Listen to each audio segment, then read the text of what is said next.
Uzgoj šljive je dosta čest u našim krajevima. Razlog tome je veoma široka upotreba u preradi, ali i pripremi tradicionalne zimnice. Već smo pričali o dobrobitima ovog voća, a u ovom videu opisati ćemo način oblikovanja krošnje ove voćke, odnosno načina orezivanja. Kraj je zimskog perioda i pravo je vrijeme da se izvrši rezidba šljive, ali i drugog voća. Svako voće je specifično i ima svoj način orezivanja i formiranja krošnje, pa tako i šljiva. Za suvremeni uzgoj šljive najprihvatljiviji je prostorni oblik popravljena piramida. To je kombinacija vretenaste piramide i vaze. Rezidbom mladih voćaka šljive oblikujemo uzgojni oblik, a kod voćaka u rodu održavamo povoljnu ravnotežu između rasta i rodnosti. Uzgojna rezidba počinje odmah nakon sadnje. Cilj nam je da u toku 4 do 5 godina dobijemo željeni oblik krošnje sa dobro raspoređenim osnovnim, to jest skeletnim granama, sposobnim da bez oštećenja podnesu najveće prinose. Krošnja koju ćete sada vidjeti nije poželjna i moramo se potruditi da u prvim godinama voćku raširimo u prostoru oko nje. Prirodni rast novih grana je vertikalno prema gore u cilju dosezanja svjetlosti, ali to nam ne ide u prilog i potrebna nam je intervencija čovjeka. Da bi krenuli u rezidbu trebamo se držati sljedećih pravila.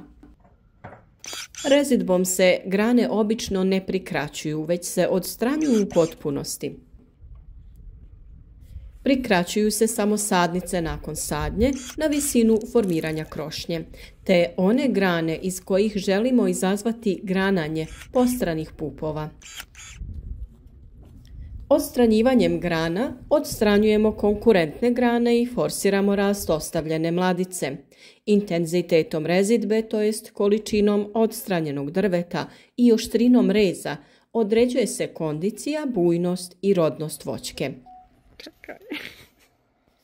Šljive donose plod na jednogodišnjim granama različite dužine i to na dugim mladicama, na kratkim rodnim granama ili na majskim, odnosno svibanjskim kiticama. Već za kratko vrijeme na tim granama pojaviti će se velik broj cvjetova koji će, ukoliko vremenski uslovi budu povoljni, dati velik broj plodova. Količinu roda treba držati pod kontrolom da bi stablo izdržalo urod, ali i da bi kvalitet ploda bio što bolji. Popravljena piramida osigurava čvrst kostur i dobro osvjetljenje krošnje. Visina debla treba biti između 80 do 90 cm. Provodnica završava uspravnom produljnicom. Na provodnici se uzgaja 4 do 8 postranih kosturnih grana u spiralnom rasporedu, međusobno po visini razmaknutih 20 do 40 cm. Na visini uzgoja provodnica se odstranjuje te voćka završava zadnjom postranom granom. Nakon sadnje, sadnicu prikraćujemo za 30 cm više nego je predviđena visina debla. Ako je rast u prvoj godini izrazit, odabiru se 2 ili 3 primarne grane dužine 60 do 70 cm. Tokom 6. mjeseca savijaju se pod uglom od 45 stepeni, a ostale se ne diraju. Čim započne rast mladica na 5 do 10 cm, pinciraju se sve mladice koje su ispod prve etaže.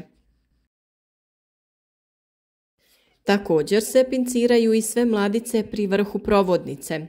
Pinciranje provodnice radi dobivanja mladica za formiranje ostalih etaža može se obavljati ako je rast jako bujan i to do početka ljeta. Suviše bujne mladice koje bi mogle postati konkurenti osnovnim granama svijaju se od polovine juna u luk, osobito u gornjem dijelu krošnje gdje se nalaze mladice odabrane za osnovne grane. Kada su voćke u drugoj godini uzgoja, prije početka kretanja vegetacije, obavlja se osnovna rezidba i oblikuje se etaže. Provodnica se reže 40 cm od gornje osnovne grane. Ako prethodne godine nisu savijene konkurentne grane, one se odrežu do osnove. Od izraslih mladica na etažama izabiremo najpovoljnije postrane grane, a ostale odstranjujemo do osnove. U trećoj godini nastavlja se odabir osnovnih etažnih grana, a na drugim osnovnim granama odabiru se i uzgajaju sekundarne grane koje su smještene bliže provodnici. Provodnica se skraćuje na visinu zadnje etaže. U ovoj godini oblikovan je uzgojni oblik. Nakon toga, u narednim godinama uzgoja, nakon oblikovanja tog uzgojnog oblika, više koristi rez u zeleno, to jest pinciranje, za prorjeđivanje i čišćenje krošnje, a manje osnovna rezidba. Ona izaziva pojavu vodopija, što se nepovoljno odražava na rodnost voćaka. Pored orezivanja šljive za bolje plodonošenje, u narednoj godini bitna je i gnojidba i zaštita. Ostanite s nama do kraja videa i opisati ćemo način gnojidbe šljive. Da bi podržali naš rad, označite ovaj video sa like, a budući da smo krenuli sa darivanjem raznih alata i mašina, napišite nam komentar ispod videa i možda ste upravo vi novi dobitnik nekog vrijednog poklona. Nadamo se da je ovaj alat koji smo poklonili našem pratitelju u potpunosti iskorišten i da je sada rezidba lakša i brža. A kako bi vam olakšali ostavljanje komentara, dajemo vam ideju. Kao odgovor na nagradno pitanje u ovom videu napišite nam u komentaru šta znače oznake N, P i K kod gnojiva za gnojidbu biljaka. Sa gnojidbom šljive krećemo u jesen kada oko voćki dodajemo stajsko gnojivo, ali i NPK hranjivo formulacije 7-20-30. Ovo mineralno gnojivo je jako bitno da bi se tlo obogatilo kalijem i fosforom, koji su bitni za stvaranje plodova. Najbolje je gnojidbu uraditi uz okopavanje prostora oko voćke. Na taj način smanjujemo intenzitet rasta korova i trave, a gnojivo će biti dostupnije korijenu voćke. Ovo je jako bitno kod NPK hranjiva jer je poznato da kalij i fosfor sporo prodiru u dublje slojeve tla za razliku od azota. Miješanjem gnojiva u tlu sprječavamo njegovo isušivanje i glapljenje. Šljiva se odlikuje brzim početnim vegetativnim rastom, pa je oblikovanje krošnje brzo. Rezidbu debljih grana treba izbjegavati kako se ne bi napravile velike rane, a nužno je na vrijeme usmjeriti rast voćke u željene mladice u fazi intenzivnog rasta ili u početku kretanja vegetacije. Kod sorti koje imaju uži kut grananja potrebno je pravovremeno poviti mladice i izboje. Kod sorti sa većim kutom grananja i slabo obraslim donjim dijelom krošnje potrebno je jačim skraćivanjem i ranom izolacijom vrhova poboljšati razgranavanje. Ako su osigurani povoljni uslovi za rast, mogu izrasti vodopije. One se obavezno uklanjaju ili ih zalamanjem treba pretvoriti u rodne izboje. Nakon rezidbe i gnojidbe naše voćke su spremne za novo plodonošenje, a kada prođe zimski period, šljive će intenzivno cvjetati.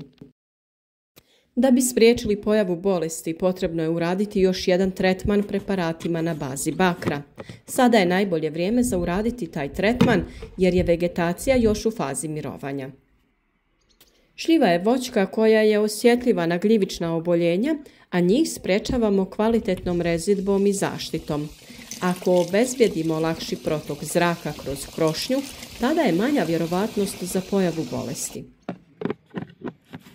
Za zaštitu je najbolje upotrijebiti preparate na bazi bakra poput crvenog ili plavog ulja ili bordoške juhe. Mi ćemo za ovaj tretman iskoristiti plavo ulje jer smo u jesen izvršili tretman sa bordoškom juhom. Preporučujemo da se rade preventivni tretmani jer na taj način sprječavamo pojavu bolesti. U slučaju pojave bolesti u fazi vegetacije, tada ne vršimo hemijske tretmane pa se držimo one izreke: bolje spriječiti nego liječiti. Nadamo se da će vam ovaj video biti od koristi i da će vam pomoći u rezidbi i uzgoju šljive. A ako nemate ovo voće, preporučujemo da svakako posadite nekoliko voćaka jer je ovo voće jako zdravo i ukusno. Ne zaboravite podržati naš rad, ostavite like ispod videa i napišite nam u komentaru svoje iskustvo u uzgoju ovog ili drugog voća.